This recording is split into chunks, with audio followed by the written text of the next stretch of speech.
بسم اللہ علماء اہل سنت زندہ باد۔ اشرح لی صدری ویسر لی امری واحلل عقدۃ من لسانی یفقهوا قولی رضیت باللہ ربا وبالاسلام دینا وبمحمد صلی اللہ علیہ وسلم نبی و رسولا۔ اللہ اکبر اللہ اکبر اللہ اکبر، الحمدللہ رب العالمین، والصلاة والسلام علی سید الرسل وخاتم المعصومین وعلی آلہ واصحابہ وازواجہ واہل بیتہ اجمعین، اما بعد فاعوذ باللہ من الشیطان الرجیم، بسم اللہ الرحمن الرحیم۔ قد افلح من تزکا وذکر اسم ربہ فصلی بل تؤثرون الحیاۃ الدنیا والآخرۃ خیر وابقی، صدق اللہ مولانا العظیم وبلغنا رسولہ النبی الکریم۔ قال اللہ تبارک و تعالی فی شان حبیبہ ان اللہ وملائکتہ یصلون علی النبی یا ایھا الذین آمنوا صلوا علیہ وسلموا تسلیما۔ تمام احباب حضور صلی اللہ علیہ وسلم کی بارگاہ ناز میں درود و سلام پیش کریں۔ الصلاۃ والسلام علیک یا رسول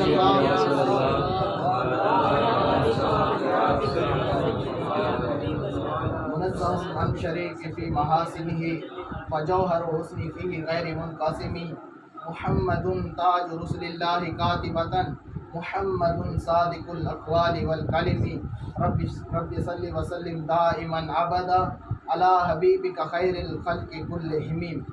اللہ تبارک و تعالی جل جلالہ و عم نوالہ و عتم برہانہ و اعظم شانہ و جل ذکرہ کی حمد و ثنا، اور حضور سید سرورہ حامی بے کسا قائد المرسلین خاتم النبیین احمد مجتبی خاتم المعصومین احمد مصطفیٰ محمد مصطفیٰ صلی اللہ علیہ وسلم کے دربار گوہر بار میں ہدیہ درود و سلام عرض کرنے کے بعد، وارثان منبر و محراب، اصحاب محبت و مودت، حاملین عقیدہ اہل سنت، السلام علیکم ورحمۃ اللہ وبرکاتہ۔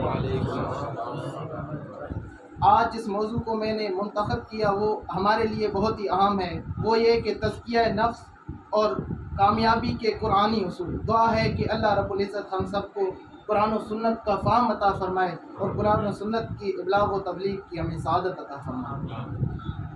اللہ رب العزت ارشاد فرماتے ہیں قد افلح من تزکا، قد افلح تحقیق وہ بندہ کامیاب ہو گیا، من تزکا جس نے اپنے آپ کو پاک کر لیا۔ اب من تزکا سے کیا مراد ہے؟ پہلا شخص وہ کامیاب ہو رہا ہے جس نے اپنے آپ کو پاک کر لیا۔ اب من تزکا کو سمجھتے ہیں وہ کیا ہے؟ مفسرین کرام حضرت علامہ ثناء اللہ پانی پتی تفسیر مظہری میں، حضور ضیاء الامت تفسیر ضیاء القرآن میں، ڈاکٹر طاہر القادری عرفان القرآن میں اور دیگر مفسرین کرام اپنی تفاسیر میں یہ بیان کرتے ہیں، من تزکا سے مراد جس بندے نے اپنے آپ کو کفر و شرک سے، فسق و فجور سے اپنے آپ کو پاک کر لیا، گندے اخلاق سے، گندی کردار سے، گندی سیرت سے جس نے اپنے آپ کو پاک کر لیا، قد افلاح وہ فلاح پا گیا۔ پھر ساتھ ہی اللہ رب العزت نے ارشاد فرمایا وذکر اسم ربہ، اور دوسرا وہ بندہ کامیاب ہے جو اپنے رب کریم کا ذکر کرتا رہا، فصلی، اور تیسرا وہ بندہ کامیاب ہے جو نماز پڑھتا رہا۔ یہ تین ہمیں اصول قرآن مجید میں اللہ رب العزت نے عطا فرمائے۔ اگر اس دنیا میں کوئی شخص چاہتا ہے کہ میں کامیاب ہو جاؤں، پہلے وہ اپنے آپ کو پاک کر لے کفر و شرک سے، گندے اخلاق سے، اپنی سیرت کو حضور کی سیرت کے تابع کرے، اپنے کردار کو حضور کے افکار کے تابع کرے، تو وہ بندہ کامیاب ہوگا۔ اور چلتے پھرتے اٹھتے بیٹھتے اللہ رب العزت کا ذکر اپنی زبان پہ رکھے، وہ بھی اس دنیا میں کامیاب ہوگا۔ پھر فرمایا فصلی، اور نماز پڑھتا رہے، وہ بندہ بھی اس دنیا میں کامیاب ہو جائے گا۔ اب گندا عقیدہ کیا ہے؟ کس چیز سے اپنے آپ کو پاک کرنا ہے؟ گندا عقیدہ یہ ہے کہ بندے کے دل میں یہ خیال آ جائے کہ اللہ رب العزت کے بارے میں کوئی نازیبا خیال آ جائے، اللہ کے نبیوں کے بارے میں، اللہ کے رسولوں کے بارے میں اس کے دل میں کوئی گندا عقیدہ، گندا نظریہ آ جائے، یا حضور صلی اللہ علیہ وسلم کے صحابہ والے بیت کے بارے میں اس بندے کے دل میں کوئی خیال آ جائے، تو یہ گندا عقیدہ مثال کے طور پہ کسی کے دل میں خیال آتا ہے کہ صحابہ کرام اہل بیت ناپاک ہے، تو ہم کہیں گے وہ بندہ خود ناپاک ہے، ابھی اس کا دل پاک نہیں ہوا۔ کیوں؟ کیونکہ صحابہ والے بیت وہ لوگ ہیں جن سے اللہ رب العزت راضی ہے اور وہ اللہ سے راضی ہے۔ قرآن میں جگہ جگہ اللہ رب العزت نے ارشاد فرمایا کہ میں ان سے راضی ہوں اور یہ مجھ سے راضی ہیں۔ سبحان اللہ،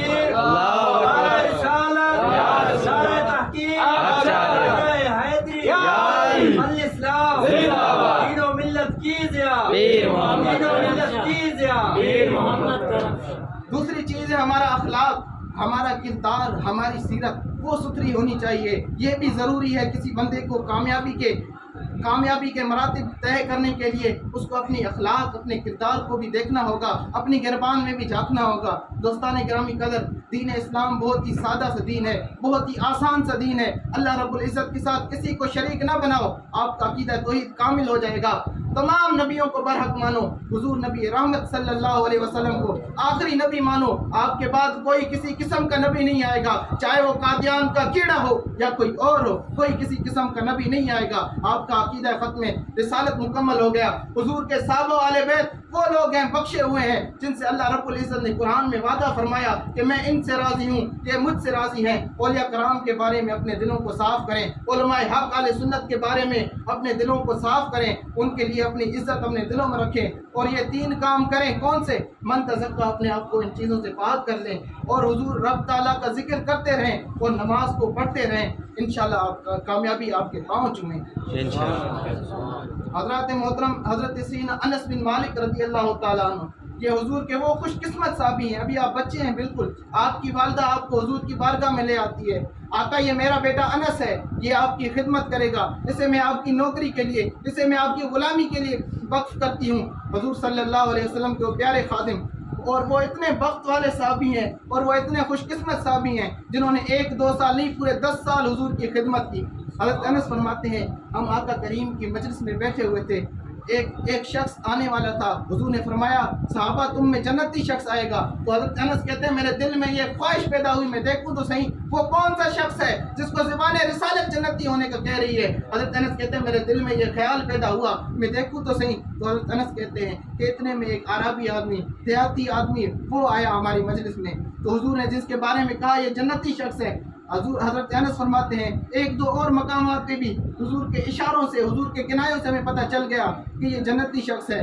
تو میرے دل میں یہ خواہش پیدا ہوئی. حضرت انس کہتے ہیں میں جا کے دیکھوں تو صحیح یہ ایسا کون سا عمل کرتا ہے کہ زبان رسالت سے جنتی ہونے کا کہہ رہی ہے. تو حضرت انس کہتے ہیں میں ان کے پاس چلا گیا، میں نے کہا میں آپ کا مہمان ہوں، میں آپ کے پاس مہمان ہوں چند دن. عرب ویسے بڑے مہمان نواز تھے. وہ صحابی جو عربی تھے وہ بڑے خوش ہوئے کہ آج نبی کا خادم میرا مہمان بنا ہے، وہ بڑے خوش ہوئے. حضرت انس بن مالک کہتے ہیں میں 2-3 دن اس کے ہاں رہا، پھر میں نے کہا جناب مجھے اجازت دیجیے. حضرت انس جب ان سے اجازت طلب کرنے لگے تو وہ کہتے ہیں حضرت آپ میرے پاس آئے، کچھ بتایا نہیں، یوں ٹھہرے کچھ دن، کیا وجہ تھی؟ آج ہمارا یہ معمول ہے کہ ہم سے کوئی بات پوچھے تو ہم بات کو ادھر ادھر کر دیتے ہیں، ہم بات کو رفع دفع کر دیتے ہیں، لیکن صحابہ کرام اس طرح نہیں تھے. حضرت انس نے کہا حضور نے آپ کے بارے میں جنتی ہونے کا کہا، میرے دل میں یہ خواہش پیدا ہوئی میں دیکھوں تو صحیح کون سا عمل کرتا ہے میرا یہ بھائی تاکہ میں بھی وہ عمل کروں اور جنتی ہو جاؤں.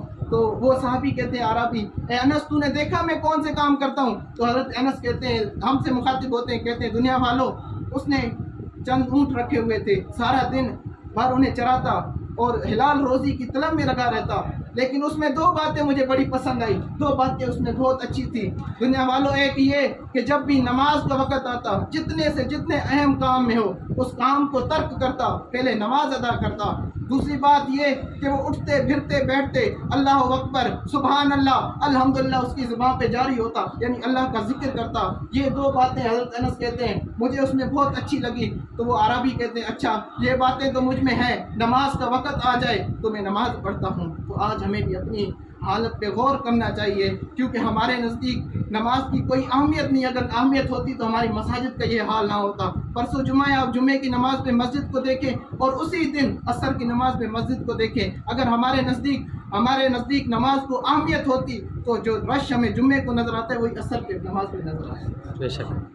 تو اللہ رب العزت نے بھی تو یہی فرمایا بل تؤثرون الحیات الدنیا، اے دنیا والو تم دنیاوی زندگی کو ترجیح دیتے ہو. پھر ساتھ ہی فرمایا والآخرۃ خیر وابقیٰ، حالانکہ جو آخرت کی زندگی ہے وہ بہتر بھی ہے اور باقی رہنے والی بھی ہے. حضرت انس فرماتے ہیں کہ میرے دل میں جب میں نے اس سے پوچھا اسے میں نے بتایا کہ یہ 2 باتیں اچھی ہیں. تو وہ صحابی کہتے ہیں جناب یہ باتیں تو ٹھیک جو سے آپ نے مجھ میں نہ دیکھی وہ میں بتاتا ہوں جس وجہ سے حضور نے مجھے جنتی ہونے کا کہا. وہ عربی کہتے ہیں اے انس جب سے مسلمان ہوا ہوں تب سے لے کے آج تک میرا دل کسی مسلمان کے بارے میں گندا نہیں ہے، کسی کے بارے میں حسد نہیں ہے، کسی کے بارے میں کینہ نہیں ہے، کسی سے قطع تعلقی نہیں کی۔ مجھے لگتا ہے اسی وجہ سے حضور نے مجھے جنتی ہونے کا کہا۔ تو حضرت انس کہتے ہیں گویا مجھے ساری بات سمجھ آ گئی کہ میں حضور کی مجلس میں بیٹھا ہوا تھا، میں نے آقا سے عرض کی آقا مجھے آپ سے بے انتہا محبت ہے، اور اتنی محبت ہے کہ میں بیان نہیں کر سکتا۔ تو حضور صلی اللہ علیہ وسلم نے فرمایا اے انس اگر تجھے مجھ سے محبت ہے تو ایک بات کا خیال رکھ، کسی بھی اپنے مسلمان بھائی کے لیے اپنے دل کو گندا ہونے نہ دینا۔ لیکن آج ہماری حالت کیا ہے؟ بھائی بھائی سے ناراض ہے، بہن بھائی سے ناراض ہے، قطع تعلقی عام ہو رہی ہے، حضور کا فرمان ہماری نظروں میں ہی نہیں ہے۔ آقا نے فرمایا لا يدخل الجنت قطاع ولا نمام ولا بخیل۔ حضور نے فرمایا 3 شخص جنت میں نہیں جائیں گے، ایک قطع تعلقی کرنے والا، دوسرا بخیل اور دوسرا چغل خور اور تیسرا بخیل آدمی۔ تو آج ہماری یہ ہے کہ ہم یوں ہی چھوٹی بات پہ ناراض ہو جاتے ہیں اور ہفتوں مہینوں سال ناراض رہتے ہیں، لیکن حضور کا فرمان ہم نے کبھی اس پہ غور نہیں کیا۔ وہ صحابی کہتے ہیں کہ جب میں نے دیکھا کہ حضرت انس نے جب ان سے فرمایا کہ یہ باتیں، تو حضرت انس نے کہا مجھے یہ ماجرا سمجھ آ گیا کہ جس میں یہ 3 کام ہو، اس کا دل بھی پاک ہو، اللہ کا ذکر بھی کرے اور نماز کو بھی فضیلت دے، اور اپنے دل کو تمام مسلمانوں کے لیے صاف رکھے، وہ اس دنیا میں بھی کامیاب ہے، اس دنیا میں بھی کامیاب ہے۔ نعرہ تکبیر، نعرہ رسالت، نعرہ تحقیق، نعرہ حیدری، دین و ملت کی ضیا، پیر محمد دین و کرم، ملت کی ضیا، پیر محمد کرم زندہ پھر باد۔ بات وہی علامہ اقبال والی رہ جاتی ہے، مسجد تو بنا لی شب بھر میں ایمان کی حرارت والوں نے۔ یہی ہو رہا ہے کہ آج ہم مساجد بڑی عالیشان بنا رہے ہیں لیکن نمازی کبھی نہیں بنے۔ حضرت اقبال کہتے ہیں من اپنا پرانا پاپی ہے، برسوں سے نمازی بن نہ سکا۔ حضرات محترم، میں آخری واقعے کے ساتھ، آخری اہم بات کے ساتھ اپنی حاضری کو سمیٹنے لگا ہوں۔ حضرت عیسیٰ علیہ السلام اپنے خادم کے ساتھ جا رہے ہیں، آپ کا خادم آپ کے پیچھے پیچھے آ رہا ہے کہ آپ دیکھتے ہیں کہ آپ کا ایک امتی شراب پی رہا ہے، وہ شراب پی رہا ہے۔ اس نے بھی دیکھا کہ حضرت عیسیٰ علیہ السلام نے آج مجھے دیکھ لیا، اور حضرت عیسیٰ علیہ السلام کے خادم نے بھی مجھے دیکھ لیا۔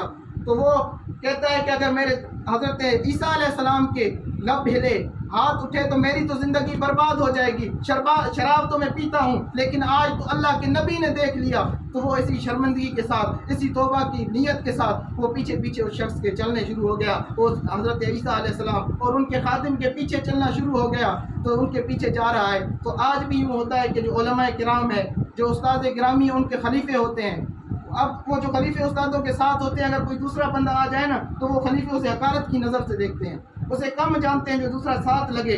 تو وہ حضرت عیسیٰ علیہ السلام کا جو خادم تھا، اس نے بھی اس شرابی کو حقارت کی نظر سے دیکھا، یہ شرابی اور نبی کے ساتھ۔ تو حضرت عیسیٰ علیہ السلام اپنے مقام پہ گئے، اللہ تعالیٰ نے وہی فرمائی اے عیسیٰ اپنے اس غلام، اپنے اس خادم کو بول دے، اس کو کہہ دے جب یہ تیری اطاعت کر رہا تھا تو یہ میرا مقبول بندہ تھا، یہ میرا محبوب تھا۔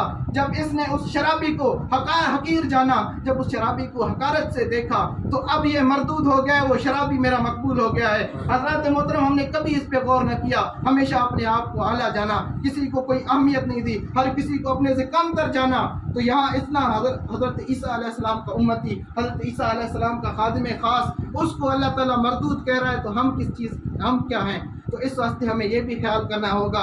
حضرات گرامی، آخری شعر کے ساتھ، میری نظر کی قیمت مجھ سے نہ پوچھئے، میری نظر کی قیمت مجھ سے نہ پوچھئے، دیکھا نہیں حقارت سے کسی کو آج تک، وما علینا الا البلاغ۔